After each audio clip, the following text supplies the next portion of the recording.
Hi everybody, hope you're doing well out there. Saj Sadek here once again, bringing you the latest update and news on Pakistan cricket. A mixed bag really in Australia for Pakistan. ODI series that went really well.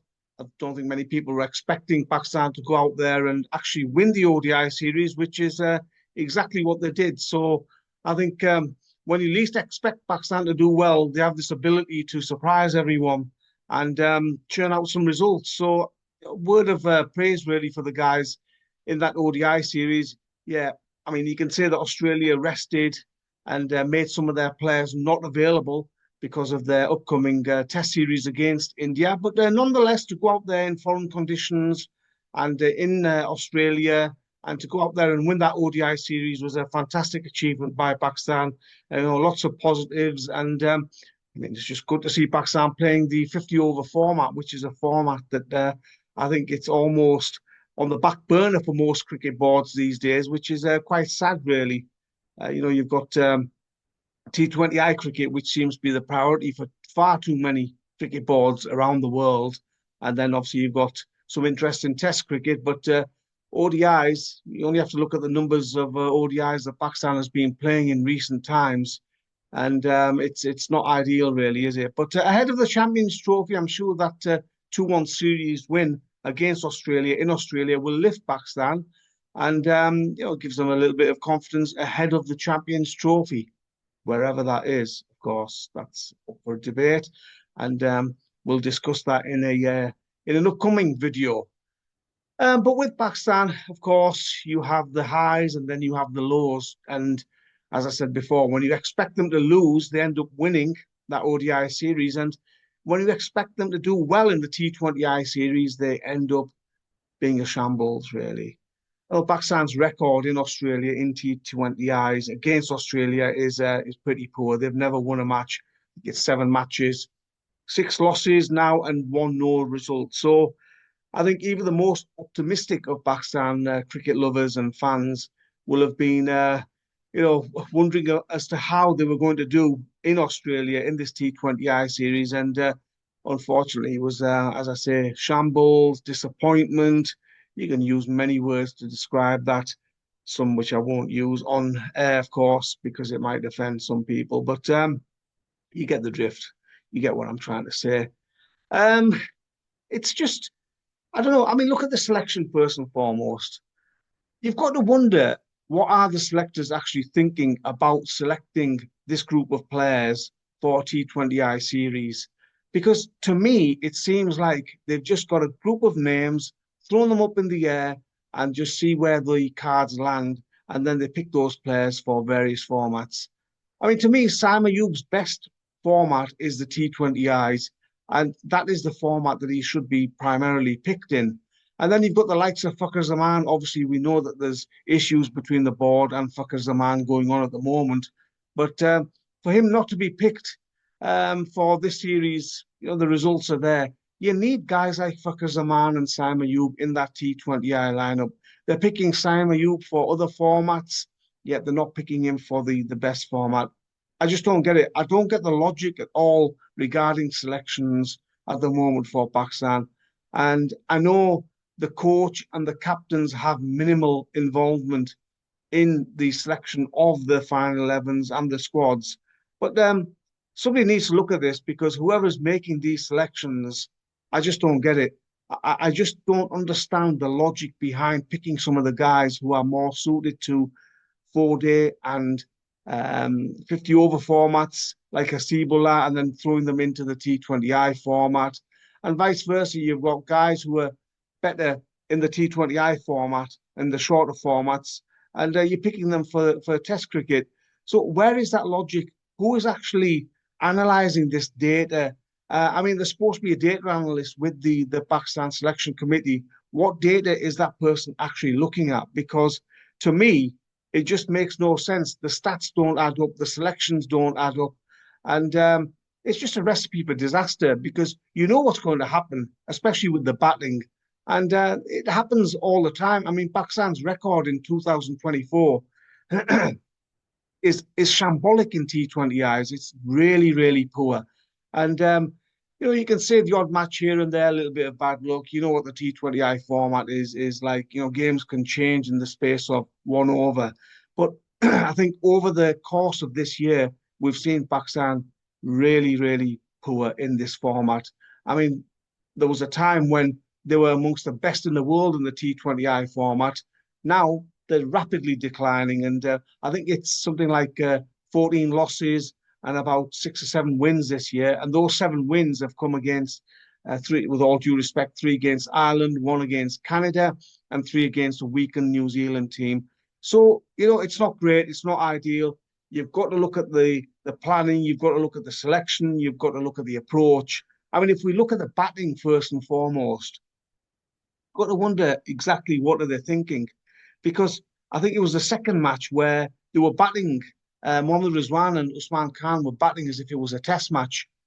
Look, if you're not even looking for singles in the T20I format, you're going to go nowhere. What were they, 44 for 4 after 10 overs?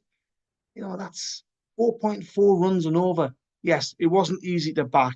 And as I said before, the conditions aren't comfortable for Pakistan. It's not ideal batting conditions for them. But come on, even the good balls, the best batters have to be able to maneuver the ball and get a single. 6 singles and over 120 runs as a minimum. And then you look for the bad balls, hit them away for 4. Yeah, I'm making it sound really easy, and it isn't. But I think you've got to look at the game plan. The skipper's out there scoring at the strike rate of 60 odd.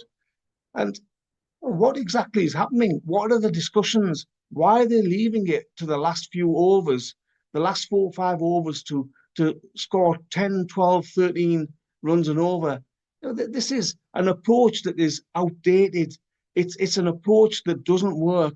Very rarely you'll get somebody come in at the tail end and smash a 20 ball 50 and win the match for Pakistan.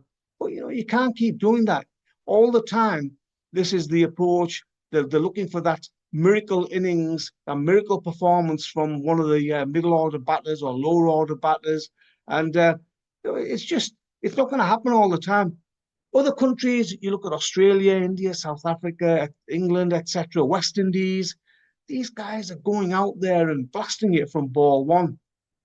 Look, I'm not saying hit 4s and 6s every single ball, but that approach with the bat has to change. There's far too much slog or nothing approach. This slog or block approach isn't working. And we saw that in Australia because we're seeing far too many drop balls. We're seeing far too many batters just trying to see the overs out. And then the more drop balls there are, the pressure builds, and then they play these wild slogs, get caught on the boundary or hit it straight up in the air. It won't work. It will not work. As I say, every now and then, 1 in 20 matches, 1 in 10 matches or whatever, the stats show that, yeah, you might get the occasional brilliant innings, miraculous innings, but more often than not, it's a recipe for disaster. It's going to go nowhere. And that's exactly where Pakistan's batting approach in T20s is going at the moment. It's going nowhere. As for the bowlers, a real mixed bag, really. I think even in T20s, you've got the ball in pairs, in tandem. What we're seeing with the Pakistan, especially the new ball attack, you've got Shaheen Shah Afridi and Naseem Shah, who both had terrible T20I series. Obviously, Naseem didn't play in the final match, but they're just not hitting the lengths. In Australia, you've got to bowl a different length and mix it up. And I'm afraid the Pakistani pacers are just bowling in Australia as if they were in Pakistan. And it just does not work out there. Some of the bowlers, Haris Rauf had a decent tour of Australia. He took wickets, he attacked, he looked okay, bowled at a decent pace. Jandad bowled well in the final T20I. But collectively, in each of the matches, the Pakistani bowlers didn't put that pressure on the Australian batters. Yeah, you can say that they bowled Australia out cheaply on an occasion or two in the T20Is. But I think the third T20I proved just where it's going wrong with the Pakistani bowling attack, because they were wayward, ill-disciplined, and I'm afraid it's another area that really needs looking at, because this Pakistan T20I team is going nowhere. I think the instability around coaches coming and going. We had Kirsten, and then we've had Gary Gillespie.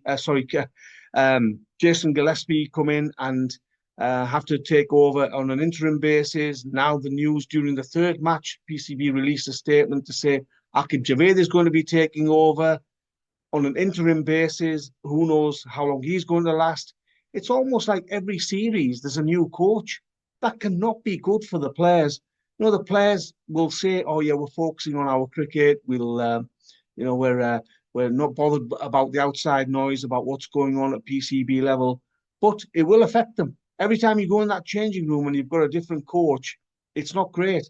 And you can have an assistant coach who's there all the time. We're seeing as a Mahmood being given that role on a regular basis. But that head coach is the guy in charge. And if that face keeps changing and you look in that dressing room and it's a different head coach every single time, he'll have his own ideas, his own thoughts, his own plans. And there's no stability. So Pakistan cricket, once again, is in turmoil. And we're just seeing things. Just when you think after that England Test series, things are going to get better, and that ODI series against Australia, it just goes downhill because at this moment in time, who knows how long Jason Gillespie will see out his days as head coach. But really, it's an absolute mess once again in Pakistan cricket. And I dread every release from the PCB because you just wonder what on earth is going on. Thanks very much for watching. Take care.